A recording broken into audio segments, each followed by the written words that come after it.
Baik, terima kasih banyak Ibu Yuni. Kita akan langsung lanjut. Peserta selanjutnya nomor urut 10, Maria Dwi Rianti. Ibu Maria. Selamat pagi Bapak Ibu dan Dewan Juri semuanya. Perkenalkan, nama saya Maria Dwi Rianti. Saya dari SMP Santa Ursula BSD Tangerang Selatan. Hari ini saya ingin menjelaskan tentang proses pembelajaran kolaboratif yang ada di sekolah kami. Sekolah kami menerapkan pembelajaran kolaboratif. Kolaboratif itu adalah pembelajaran yang menyatukan dua atau lebih mata pelajaran yang untuk menyatukan satu materi agar terlihat lebih menarik. Contohnya, seperti yang saya tayangkan di Zoom background saya ini, ada contoh mading. Mading ini berkolaborasi antara bahasa Indonesia, seni rupa, agama, dan IPS. Jadi di dalam satu materi sudah masuk beberapa mata pelajaran. Dan ini sangat kondusif serta efektif sehingga anak-anak lebih kreatif dan juga memupuk kerjasama antar setiap anak. Tidak hanya itu, saya juga memberikan contoh di bawah sini. Di bawah sini ada contoh buku digital yang siswa-siswa kami buat. Buku digital ini kami buat atas hasil kolaborasi dari mata pelajaran bahasa Indonesia, seni rupa, agama, IPS, dan juga IPA. Jadi, anak-anak membuat buku digital, anak-anak menulis buku digital, kemudian mereka juga menentukan, membuat sampul sehingga kreativitas, daya analisis, dan juga meningkatkan analisis bersama dalam kelompok. Itu saja dari saya. Terima kasih. Selamat pagi. Baik, terima kasih banyak Ibu Maria. Kita akan langsung lanjut ke peserta selanjutnya yaitu nomor urut 11, Ahmad Muiz. Pak Ahmad. Assalamualaikum warahmatullahi wabarakatuh. Hari ini saya Ahmad Muiz dari Sekolah Alam Kendal Aulia akan memberikan contoh bagaimana pembelajaran dari rumah semua bisa. Nah, untuk kali ini saya akan menyampaikan materi menghitung dengan satuan panjang tidak baku. Nah, di rumah anak-anak bisa diberikan instruksi bahwa pembelajaran bisa dilakukan di rumah dengan menghitung dengan satuan tidak baku dengan menggunakan jengkal. Ya. Jadi jengkal itu antara ujung ibu jari sampai jari kelingking. Nah, pembelajarannya nanti kita berikan contoh melalui video. Nah, contohnya seperti ini. Ya, kita punya buku, ya kita bisa cari buku apa saja di rumah dan kita menghitung dengan jengkal masing-masing anak. Nah, contohnya seperti ini. Jadi dari buku kita bisa belajar satu jengkal. Nah, kemudian misalnya nih ada produk kopi misalnya. Nah, ini kita kira-kira ukurannya berapa ya? Nah, ini ada satu jengkal juga. Nah, terus kita bisa belajar juga dari frame ya. Jadi misalnya kita hitung kira-kira ini panjangnya berapa? Nah, kira-kira 2 jengkal. Nah, dari pembelajaran seperti ini, anak-anak bisa, walaupun di rumah, bisa belajar melalui benda-benda yang ada di rumah. Dan yang perlu kita sampaikan ke anak juga, bahwa kita belajar bisa menggunakan apa yang ada dalam tubuh kita, ya misalnya melalui jengkal, atau mungkin hasta, atau mungkin depa, ya kan. Nah, demikian dari saya. Terima kasih. Wassalamualaikum warahmatullahi wabarakatuh. Kita akan langsung lanjut ke peserta selanjutnya yaitu nomor urut 12, Ramdhani Purnomo. Assalamualaikum warahmatullahi wabarakatuh. Selamat siang Bapak Ibu Guru dan Dewan Juri. Hari ini saya akan sedikit bercerita tentang pengalaman belajar saya. Jadi ketika mengajar, waktu yang terbatas ketika pertemuan secara daring itu memerlukan agar para siswa bisa interaktif belajar di rumah. Maka oleh karena itu saya coba membuat sebuah interaktif dengan menggunakan PowerPoint. Jadi PowerPoint ini akan diputar oleh anak di rumah seperti aplikasi Android gitu. Jadi kita akan convert nanti ke PPX gitu sehingga mereka tidak bisa mengubah dan hanya menyaksikan apa yang dipelajari. Di sini saya coba membuat tentang tekanan. Saya mengajar IPA di SMP Lab School Kebayoran, tetap pagu dari pembelajaran secara umum saya tetap terapkan ketika ada kompetensi dasar, menjelaskan. Di sebelah kiri kita bisa lihat di virtual background saya ada panel materi. Ketika diklik materi nanti akan muncul seperti ini. Di sini ada video yang pernah saya ambil ketika pembelajaran sebelum pandemi gitu. Jadi pembelajaran yang sebelumnya tetap mereka bisa mengalami langsung secara nyata, tidak secara animasi begitu. Kemudian di sebelah kanan saya di sini juga ada penjelasannya gitu. Kemudian yang menarik di sini adalah saya coba membuat latihan soal. Jadi latihan soal di sini ketika menjawab nanti akan ada respon benar atau salah. Misal benar seperti ini atau kemudian salah seperti ini begitu. Jadi di sini anak-anak tetap bisa mengulang pembelajaran yang waktunya sedikit ketika pertemuan daring karena keterbatasan mata begitu melihat di sekolah online dengan Zoom misalnya, sehingga anak-anak bisa mengulang nanti kalau belajar di rumah. Jadi bisa nanti Bapak Ibu bisa mengunjungi di sini ya. Bitly tekanan belajar salah satu produk yang pernah saya buat. Itu mungkin jadi PowerPoint itu bisa menjadi lebih berkekuatan dengan kita bisa membuat sebuah inovasi. Semua bisa dari rumah. Jadi PowerPoint ini bisa kita buat dengan semaksimal mungkin, tidak hanya sekedar presentasi biasa. Itu dari saya. Terima kasih Bapak Ibu semua. Assalamualaikum warahmatullahi wabarakatuh. Kita langsung lanjut kembali ke nomor urut 15 yaitu Suwito. Selamat siang dan salam sejahtera untuk kita semua. Terima kasih atas kesempatan yang sudah diberikan. Pada hari ini saya akan mempresentasikan dengan tema Dari Rumah Semua Bisa. Bapak, Ibu, dan rekan-rekan guru sekalian, zaman telah berubah. Sekarang kita sudah memasuki abad ke-21 atau revolusi 4.0, di mana semua lini kehidupan manusia sudah terintegrasi ke dalam teknologi, informasi, dan komunikasi, termasuk salah satunya dalam dunia pendidikan. Bapak, Ibu, dan rekan-rekan guru sekalian, guru sebagai lini terdepan dalam pelayanan pendidikan dituntut untuk lebih cakap dalam memberikan pengajaran kepada peserta didik sesuai dengan perkembangan zaman, tetapi kenyataannya masih banyak para guru yang mengajar dengan cara konvensional atau seperti zaman kolonial. Bapak, Ibu, dan rekan guru sekalian, kondisi pandemi COVID-19 yang sedang melanda dunia pada saat ini lebih-lebih memaksa kita sebagai guru untuk menyesuaikan diri. Banyak orang tua, bahkan dari peserta didik saja, dan juga para guru ini merasa syok dan juga kewalahan dengan kondisi pembelajaran jarak jauh. Padahal semuanya bisa dari rumah. Nah, Bapak Ibu sekalian, semuanya bisa dari rumah ini kuncinya bukan hanya kita melek teknologi informasi dan komunikasi saja, tetapi yang paling penting bagaimana seorang guru ini bisa inovatif, kreatif, dan komunikatif dalam memberikan pembelajaran sehingga mencapai pembelajaran yang efektif. Maka dari rumah semuanya pun bisa. Nah, intinya dari belajar di abad ke-21 itu bisa dari mana saja, dengan siapa saja, kapan saja. Dan yang pasti dari rumah semua bisa. Sekian dari saya, terima kasih, salam sejahtera, dan jangan lupa untuk bahagia. Peserta selanjutnya nomor urut 16, Munika Duri. Assalamualaikum warahmatullahi wabarakatuh. Nah, seperti yang kita tahu, perkembangan teknologi berjalan begitu pesat sehingga kita pun harus menyesuaikan diri dengan cepat. Utamanya kita, para guru, di mana pembelajaran sekarang dikemas secara virtual. Nah, pembelajaran yang dulu diadakan secara tatap muka, kini berganti lewat layar kaca dengan dinding kelas yang tak terbatas. Nah, kalau begitu, apakah kita bisa melakukan semuanya dari rumah? Tentu bisa, asalkan kita mau belajar dan berusaha dengan memanfaatkan semua aplikasi yang telah tersedia. Salah satunya, kita bisa menyampaikan materi via Google,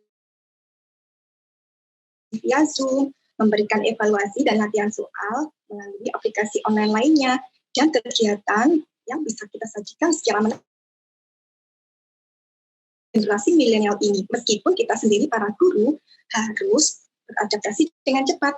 Nah, saya sendiri yang notabene tinggal di daerah terpencil, alhamdulillah tidak pernah mengalami masalah yang serius, karena selama ini saya mempercayakan sinyal pada IndiHome. Nah, berkat IndiHome juga, saya tidak hanya bisa mengajar dari rumah, tapi saya juga melakukan banyak aktivitas lainnya, seperti belanja, membayar tagihan bulanan, dan juga mengikuti seminar pendidikan seperti ini. Nah, karenanya lewat ini juga saya mau berterima kasih banyak kepada IndiHome yang telah memberikan jaringan tak terbatas dengan jangkauan yang paling luas. Terima kasih. Selanjutnya yaitu nomor urut 17, Agus Subagio. Pak Agus. Assalamualaikum warahmatullahi wabarakatuh. Selamat pagi Bapak Ibu yang saya hormati, panitia Dewan Juri dan seluruh peserta rekan-rekan guru. Alhamdulillah, puji syukur Tuhan Yang Maha Esa karena Allah sudah kumpulan kita dalam pertemuan yang baik. 2 menit ke depan saya sampaikan opini sesuai dengan tema yang sudah ditentukan dengan judul Kita Lakukan di Rumah Saja. Sekolah kami mulai melaksanakan belajar di rumah sejak 16 Maret tahun yang lalu, sejak tahun 2020. Dengan begitu, saya pun sama seperti guru yang lain, saya selain guru juga sebagai orang tua, akhirnya mulai intens berkumpul di rumah. Kami akhirnya bisa berkumpul dengan anak-anak kami juga. Anak-anak yang biasanya sekolah di luar kota, akhirnya bisa setiap hari bersama-sama belajar dengan kami, menjalani aktivitas bersama-sama. Bapak Ibu yang saya hormati, banyak sekali pelajaran yang kita dapatkan ketika kita berupaya terus untuk tetap di rumah, sesuai dengan anjuran pemerintah. Kita sekarang menyadari bahwa rumah adalah tempat yang paling baik untuk menemukan cinta dan kasih sayang. Nah, inilah akan menjadi dasar yang utama untuk belajar bagi anak-anak kita. Lalu manfaat apa yang kita terima dari itu semua, kita sebagai guru? Yang pertama, ternyata belajar membutuhkan perhatian. Meskipun lewat daring atau online semacam ini, kita sebagai guru dengan aplikasi apapun seperti yang kami lakukan di sekolah, menggunakan Google Apps seperti Google Site, Google Form dan semacamnya, tetapi tetap yang paling utama adalah kita memberikan perhatian, kita memberikan bimbingan, dan kita memberikan tuntunan cara-cara penggunaan aplikasi yang digunakan dan dengan dasar cinta dan kasih sayang. Itu menjadi kunci utama suksesnya belajar meskipun dalam secara daring. Sebagai penutup, kita adalah yang kita pikirkan. Terus memiliki pikiran positif menghadapi situasi yang terjadi seperti sekarang ini. Kita tidak bisa merubah keadaan, tetapi kita bisa menyikapinya. Terus berkarya, terus bekerja, karena kita istimewa. Terima kasih. Assalamualaikum warahmatullahi wabarakatuh. Kita akan langsung lanjut ke peserta selanjutnya, yaitu nomor urut 18, Rati Fahayana. Oke, selamat pagi.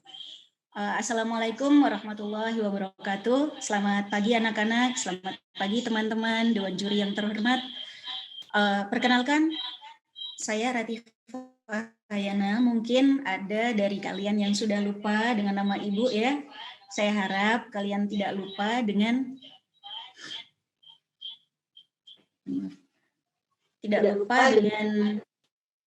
materi kita sebelumnya.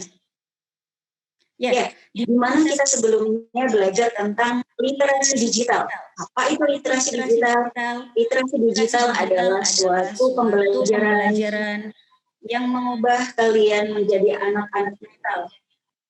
Apa itu anak-anak digital? Ya, tentunya anak-anak multimedia digital, anak-anak yang melek digital. Kenapa? Karena pada masa pandemi seperti ini, kalian harus paham bagaimana pentingnya internet. Kenapa? Karena tanpa internet, kita tidak akan bisa belajar seperti saat ini. Ya. Prinsip dari internet itu apa? Fungsinya untuk apa? Itu yang perlu kita pahami pada pertemuan kali ini. Ya. Tentunya internet itu berfungsi untuk melakukan komunikasi antara kalian dengan kita. Ya, anak-anak semuanya, Ibu harap dengan adanya pandemi seperti ini, kalian tetap bisa melakukan apapun dari rumah. Ya, sehingga dari rumah kalian tetap bisa melakukan apapun.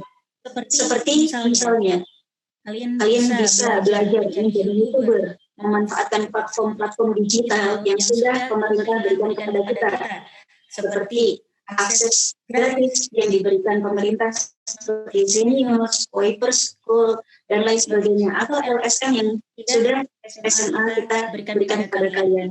Mungkin sementara seperti ini, cukup dari Ibu Rati. Kalau ada pertanyaan nanti kita diskus lagi di classroom yang sudah kita buat. Terima kasih. Kita akan langsung lanjut ke peserta selanjutnya, yaitu nomor urut 19, Nelly. Terima kasih, host. Selamat siang dan salam sejahtera buat kita semua. Yang terhormat para Dewan Juri, yang terhormat Bapak dan Ibu Guru. Perkenalkan, nama saya Nelly SSI. Saya sebagai guru SMP Kristen IPK Makassar.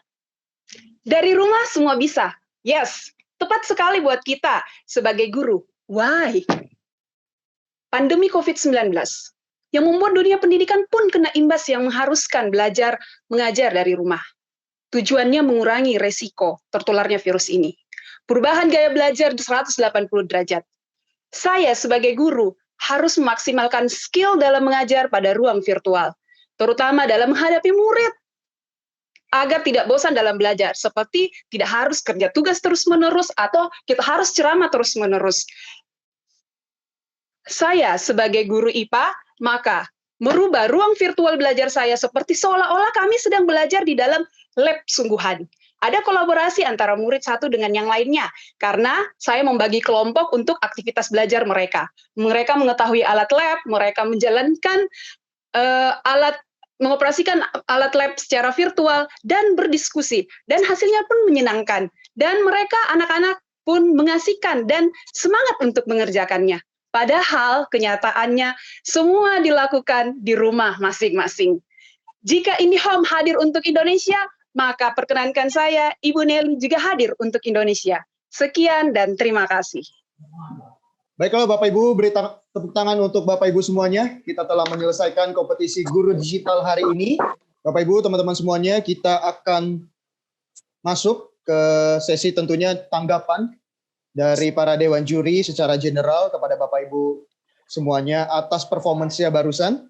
Kita mulai langsung dari dewan juri kita, Bapak Maximus Gorky Sembiring. Silakan Pak Gorky. Terima kasih Pak Tony, Bapak Ibu, teman-teman, sahabat guru semua. Saya punya 3 catatan.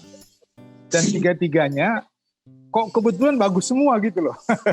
Jadi terharu juga. Yang pertama, semua teman-teman itu sadar waktu.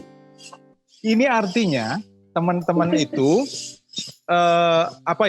sudah tidak memperhatikan lagi apa yang Anda tahu, tapi apa yang dibutuhkan oleh audiens. Pak Doni tadi memberi 2 kata kunci, 1 ekonomi kata, 1 PIP. Itu artinya kalau Anda paling tidak ya, kalau Anda PIP dan ekonomi katanya bagus, itu pasti dapat dipastikan ya, tidak akan melebihi waktu yang disiapkan. Dan saya salut itu. Nah, yang 2 ini, yang 2 maksud saya itu adalah PIP-nya Pak Doni tadi dengan ekonomi kata. Ketika teman-teman bisa pakai cam contact dan bahasa tubuh, itulah yang saya maksudkan bisa melahirkan yang namanya kehadiran sosial atau emotional engagement dari siswa. Meskipun tadi ada 2 atau 3 dari teman kita yang tidak pakai alat bantu sama sekali, hanya ambil contoh Pak Suwito. Pak Suwito itu nggak pakai alat dia tadi, misalnya gitu ya. Tetapi matanya dia, cara dia kontak dengan kameranya, artinya dengan saya begitu, itu saya merasakan. Nah biasanya gitu ya, kalau kita di kelas kita tatap mata anak kita, anak siswa-siswa kita, itu yang membuat hambatan-hambatan kognitif. Arti kognitif itu interaksi dia, tapi dalam otak ya, dengan yang dia dengar atau yang dia baca atau yang dia lihat, itu biasanya tereliminasi secara teoretis. Nah, kalau itu ditambah lagi dengan yang kalau pakai rumusnya terukur, terstruktur sama teratur tadi, itu yang akan membuat teaching presence-nya atau kehadiran pembelajarannya atau instruksionalnya, bagi teman-teman guru tahu kata-kata itu yang bisa membuat teman-teman itu lahir kepada C6-nya Bloom. C6 Bloom yang buat teman-teman buat tadi, ada beberapa tadi. Satu tadi teman kita dari Bu Tining misalnya tadi. Untung waktunya cuma 2 menit tuh. Kalau 1 menit itu tadi mungkin pakaian-pakaiannya bisa bubar semua saking cepatnya gitu ya. Itu pertanda bahwa Bu Tining itu misalnya sebagai salah satu contoh, itu bisa memperlihatkan hatinya dia ada di pekerjaan yang sedang dia buat. Nah, itu yang bagian kedua. Jadi berkreasinya teman-teman itu sudah seperti yang saya bayangkan. Nah, sehingga benar kata Bu Ita tadi, ketika teman-teman berani daftar itu sebenarnya paling tidak mentalnya udah mental juara. Kenapa? Kan itu pertanyaannya, ini bagian penutup saya. Karena kalau Anda berbicara di depan murid, itu biasa. Bayangkan, Anda guru berbicara di depan guru juga, coba. Itu kalau mentalnya nggak kuat, udah mundur dari kemarin itu. Nah, oleh sebab itu teman-teman sekalian, gini, memang pandemi itu jangan dibilang anggap enteng, bukan. Dan teman-teman tadi ada beberapa 5-6 itu prokes itu saya dengar persis itu. Jangan korbankan misalnya kesehatan hanya karena pembelajaran, tapi juga jangan nggak belajar hanya gara-gara pandemi, kan itu intinya. Nah, oleh sebab itu saya mau menyarankan kepada teman-teman, kalau melihat gaya-gaya teman-teman tadi ini semua, termasuk penggunaan LMS, termasuk penggunaan alat bantu lain, termasuk tadi yang pakai gelas tadi itu loh, gelas aqua yang kalau padat begini, kalau cair begini, dan dikaitkan apa yang harus tetap padat, yaitu dalam tanda petik ya padatnya dia tadi itu Pak Armi itu tadi bisa membuat sesuatu itu meskipun katakanlah fisika barangkali atau musik atau apapun pelajarannya, tapi ke dalam hidup anak-anak. Itulah yang saya maksudkan tadi atau dimasukkan oleh Garrison itu ada social engagement-nya. When it comes to love, kalau anak-anak itu udah bahagia, itu gampang, tinggal serudukin aja. Nah, oleh sebab itu saya mau buat dari 3 tadi ya, punctuality-nya, kreasinya, sama satu lagi ini urge-nya saya keinginannya saya itu gini. Justru pandemi itulah tempat Anda berkreasi dan berinovasi. Tadi satu ibu tadi ngomong seperti itu. Kalau Indihome bisa lahir di Indonesia, kenapa Ibu Leni tidak lahir di Indonesia? Itu kan luar biasa itu. Nah, kalau ini bisa dibuat oleh teman-teman, dan teman-teman berani ngomong terbuka begini, nanti akan direkam oleh Bu Ita dan akan disebarkan ke seluruh Indonesia, itulah nanti saatnya Anda akan bilang, this is me. Nah, pada saat itu, itulah yang saya maksud tadi, pelukis masa depan anak negeri. Itulah guru sejati. Jadi, anyhow, apakah nanti teman-teman itu nomor 1, nomor 2, nomor 3, nomor 4, angkanya it doesn't matter. Karena apa? Harus ada yang di belakang, harus ada yang di depan. Seandainya saat ini Anda bukan seperti yang 3 orang yang dapat beasiswa itu artinya Tuhan lagi berbisik kepada Anda. Anda itu memang nggak perlu dibantu secara finansial oleh Communicasting Academy, tapi bisa bayar sendiri. Ambil poin yang seperti begitu. Kenapa? Karena memang jangan-jangan yang menang ini adalah orang yang butuh. Sementara Anda sudah, dalam tanda petik, sudah tidak butuh lagi. Nah, jadi it doesn't matter whether you win or lose. Enggak, bukan itu poinnya. Poinnya itu adalah mental Anda sudah pada mental guru yang saya bayangkan. Selamat untuk Anda semua. Terima kasih. Pak Tony, silakan. Terima kasih banyak Pak Maximus Gorky Sembiring. Tepuk tangan untuk Dewan Juri kita. Baik Bapak Ibu, kita akan mendengarkan selanjutnya dari Dewan Juri kita juga, yaitu Bapak Doni De Keizer. Silakan Pak Doni. Baik, terima kasih Bung Tony. Bapak Ibu, Prof izin Kak Ita, saya akan menyampaikan catatan. Kalau tadi dikasih durasi 5 menit, kalau sekarang over dikit, tak apa lah ya. Kayaknya catatanku ini 30 lembar ini. Tapi sudah diringkas jadi 1 halaman di note gawai saya. Oke, baik. Saya bangga sekali dengan Bapak Ibu guru semua. Dan lebih bangga lagi, saya pun juga guru, ya. Kami semua di sini guru, ya. Nah, kalau gurunya saya Prof Gorky, jadi kami pun berguru pada Prof Gorky, gitu kan. Jadi ini adalah dari guru oleh guru untuk guru. Tetapi jangan lupa, kita harus punya karakter, ya kan? Dan kita harus punya ciri khas. Saya tidak akan menyoroti konten atau substansi, ya, tetapi teknik penyampaian. Yang pertama, Bapak Ibu guru, sebelum kamera itu menyala, kita kalau ada cermin, bercermin dulu lah. Untuk menaikkan tingkat kepedean kita. Apa? Karena ketika kita sudah mulai berbicara, mengucapkan salam buka, kita harus menunjukkan keyakinan. Sebagus apapun materi yang Anda sampaikan, kalau wajah dan sikap Anda, gestur Anda tidak meyakinkan, apa yang terjadi? Apa pula itu www? Wassalamualaikum warahmatullahi wabarakatuh. Ya, selesailah. Ya kan? Karena nomor 1 kuncinya adalah apa? Bagaimana cara kita menyampaikan pesan dengan penuh keyakinan sehingga membuat audiens itu yakin. Nah, itu yang pertama. Yang kedua, Bapak Ibu Saudara, saya masih merekam dan mencatat ada beberapa di antara kita yang terlalu banyak mengeluarkan filler words, ya. Kata-kata yang tidak penting diucapkan masih keluar seperti apa? Ya kan? Gitu kan. Nah, untunglah kita orang Indonesia masih 1 huruf. Orang Jepang kalau filler wordnya apa? Suzuki Honda Yamaha, gitu kan. Ini memang sebenarnya tidak masalah, tapi kalau terlalu banyak itu mengganggu. Bagaimana cara menghilangkannya? Tentu melalui proses Bapak Ibu latih, memindahkan kekosongan pikir tadi, karena ketika kita mengeluarkan filler word itu kan kita sedang berpikir dalam proses bicara. Jadi agar tidak ada kekosongan dengan bunyi itu kan, filler gitu kan, pengisi gitu kan. Nah, kita pindahkan dalam hati pelan-pelan, terjadi kekosongan. Misalnya seperti ini, contoh saja ya. Bapak, Ibu, Saudara, saya akan menyampaikan, saya pindahkan ke dalam hati saya, jadinya begini. Bapak, Ibu, Saudara, saya akan menyampaikan, gak enak juga kan? Tapi itu sebuah proses.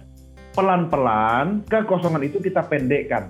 Saya pun Bapak Ibu, melatih mengurangi filler word itu, butuh waktu minimal 5 tahun paling sedikit. Ya. Tapi kalau melihat wajah-wajah Bapak Ibu sekalian, ya, yang usianya masih lebih muda daripada Ibu Ita, kayaknya usia kita sama semua ya, 21 tahun ya.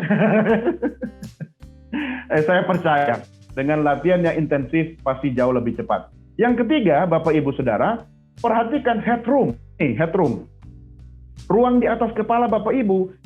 Sebagian peserta tadi itu seperti ini, ya, tanpa disadari, entah disadari atau tidak, itu saking semangatnya, posisi karena ingin memainkan gestur ya dengan dinamis, tetapi lupa kita dibatasi oleh ruang seperti ini Bapak Ibu.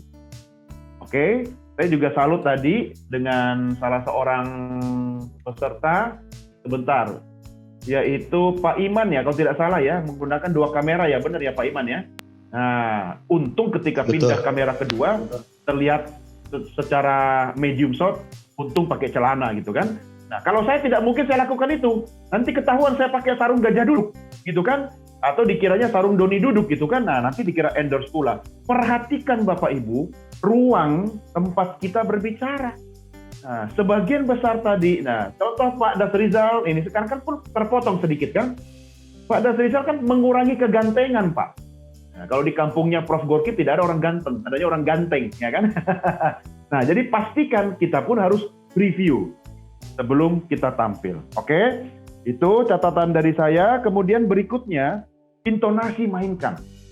Ya, lagu, kalimat, nada bicara itu mampu membawa audiens itu tidak berkedip memerhatikan kita. Siap tidak siap? Bapak Ibu harus siap.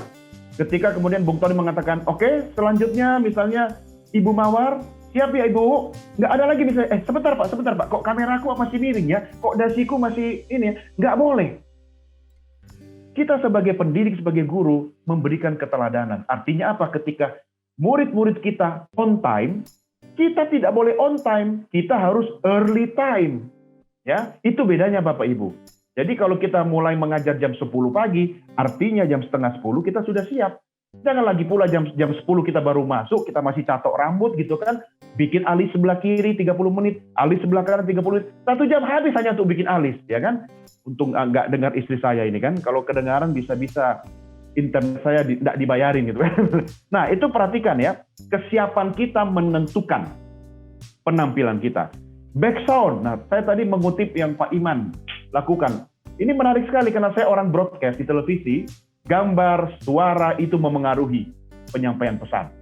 Ya, bagus sekali. Cuma Pak Iman, ya, pastikan keseimbangan suara kita dengan back sound atau ilustrasi itu jangan kejar-kejaran ya.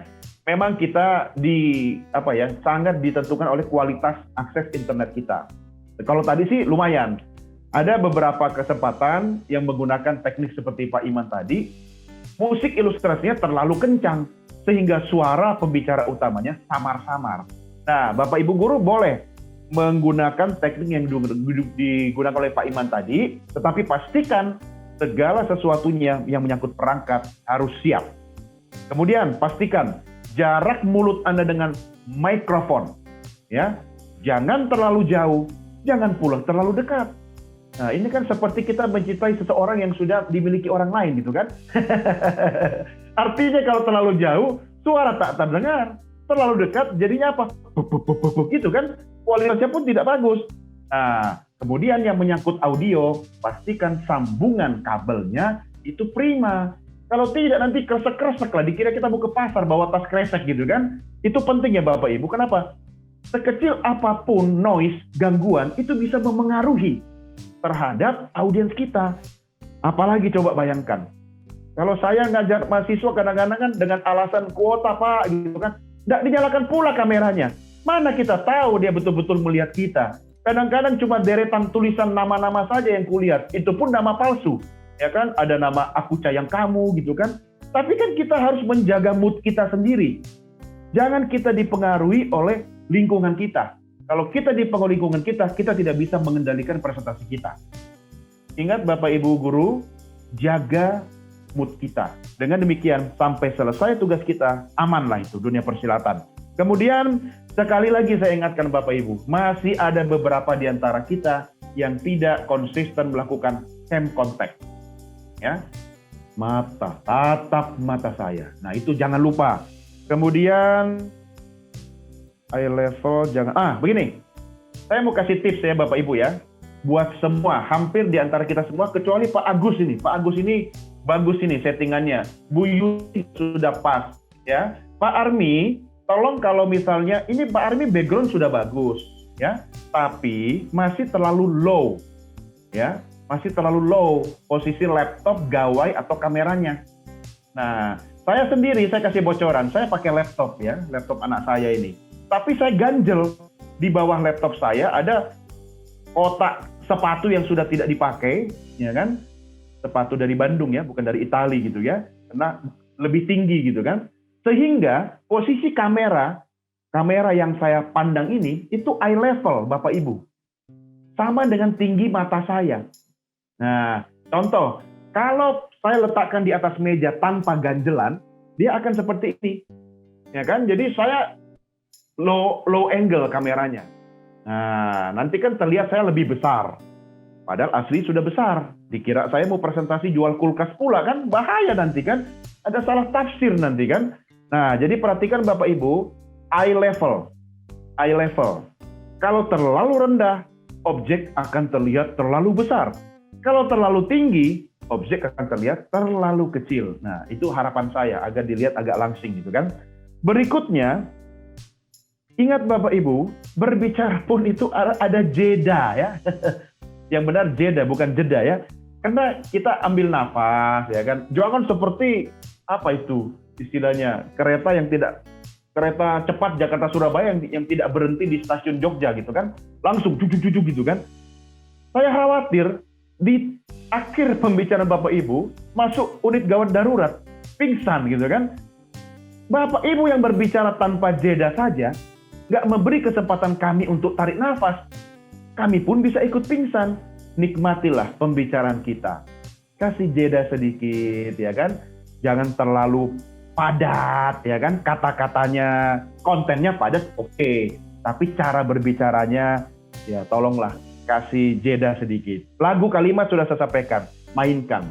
Kalau kita berbicara nadanya sama terus, itu akan membosankan.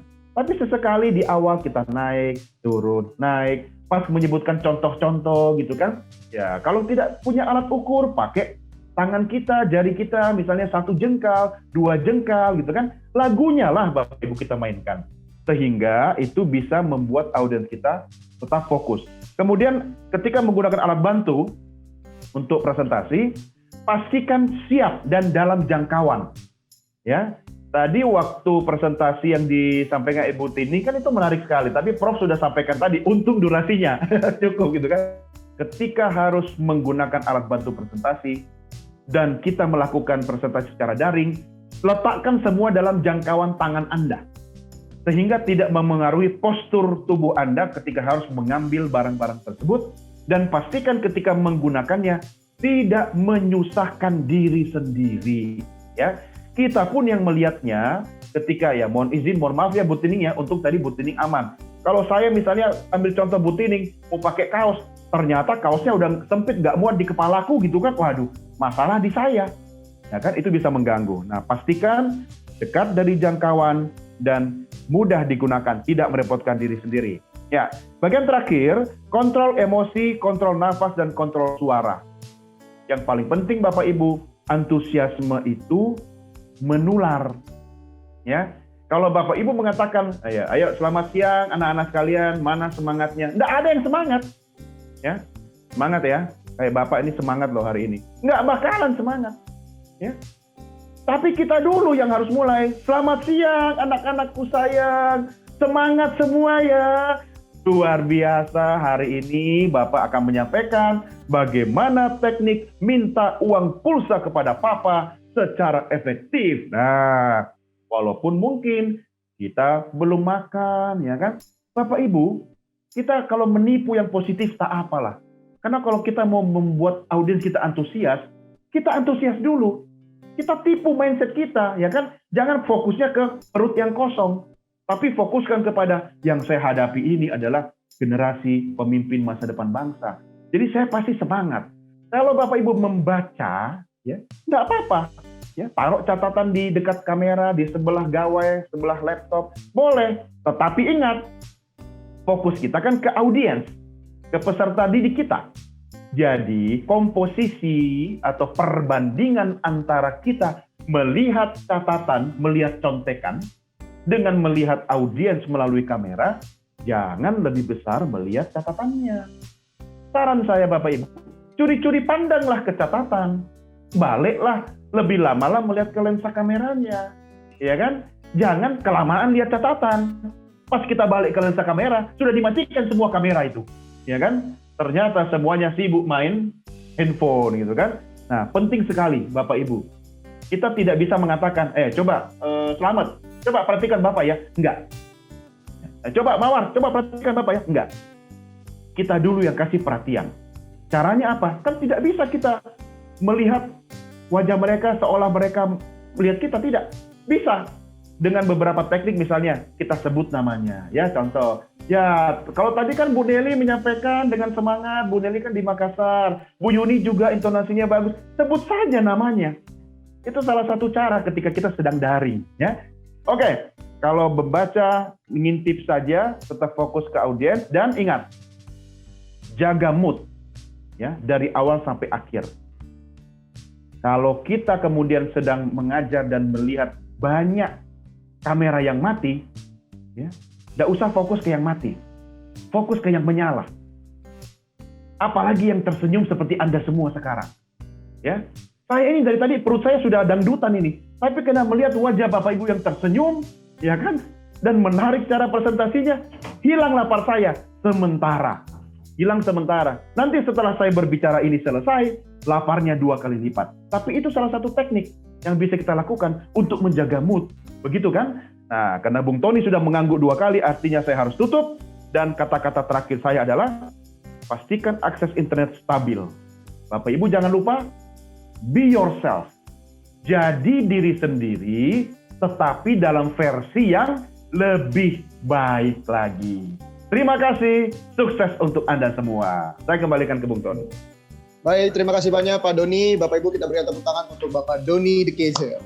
Baik Bapak Ibu, selanjutnya yaitu Dewan Juri kita. Mari kita sambut, ini dia Ibu Ita Sembiring. Silakan Ibu Ita. Iya, terima kasih Tony. Saya punya catatan banyak sekali, ada berlembar-lembar, tapi kayaknya 1, 2, 3, 4, 5, 6 lembarnya sudah dibacakan Pak Doni. Ini maksudnya protes ya? Maksudnya protes sudah aku ambil ya? Bukan, artinya kita satu frekuensi. Ya, jadi apa yang kita nilai, apa yang kita lihat itu sama-sama. Jadi nggak perlu banyak-banyak lagi, dan betul kata Prof. Gorky sangat mengharukan karena memang sahabat guru luar biasa dan tampilnya di depan guru-guru juga. Dan juga ini akhirnya kita hanya ber-17 ya, tetapi jangan khawatir. Ya, kalau saya jadi pemenangnya cuman berkompetisi di 17 orang, nggak seru. Jangan begitu. Kita tidak peduli jumlah, tapi kita peduli kualitas. Kualitas sahabat-sahabat guru luar biasa. Sebelum saya menyampaikan apa yang saya catat dari penampilan Bapak Ibu Guru, ada satu hal yang penting sekali. Tadi Bapak Ibu Guru semuanya tegang banget ya, karena terasa kompetisinya gitu ya. Seolah-olah itu lagi tampil untuk kita para juri. Padahal kan kita harus tampil untuk murid-murid. Jadi harus lebih rileks, itu aja catatan saya. Nah, kita mau denger nih, dari tadi mungkin Bapak Ibu heran, kenapa ada anak kecil di dalam Zoom ini, itu ya. Di sini ada Fairis yang hadir, dia siswa SMP. Kita mau denger ya komennya, harusnya tadi ada beberapa murid untuk melihat seperti apa sih guru yang diharapkan untuk bisa menarik hatinya. Boleh Fairis, 1 menit aja ya, jangan lama-lama. Selamat pagi semuanya yang ada di sini. Untuk menurut saya guru yang saya inginkan yaitu ya seperti guru yang bisa menjelaskan materi secara singkat tapi bisa dipahami dengan benar. Dan gurunya juga tetap memberi semangat kepada murid-muridnya. Ya, oke. Berarti Fairis udah ada guru yang favorit dong tadi dari 17 guru ini kurang lebih ya. Simpan saja itu rahasia untuk kita bersama. Oke, jadi kami sangat menginginkan, terima kasih ya Fairis, sangat menginginkan bahwa kompetisi ini betul-betul dari segala kacamata, baik dari tim juri, tapi kita tidak boleh menyampingkan siswa, mereka yang akan menilai kita, mereka yang akan menikmati apa yang kita sampaikan, seperti itu. Nah, catatan sedikit lagi tambahan dari apa yang disampaikan Prof. Gorky dan Pak Doni, tadi saya berpikir waktu, tidak satu pun dari Bapak Ibu yang di-mute oleh Tony. Saya pikir dalam hati ini belum tentu aman, karena saya fokus sekali sama komponen yang 3 gitu ya.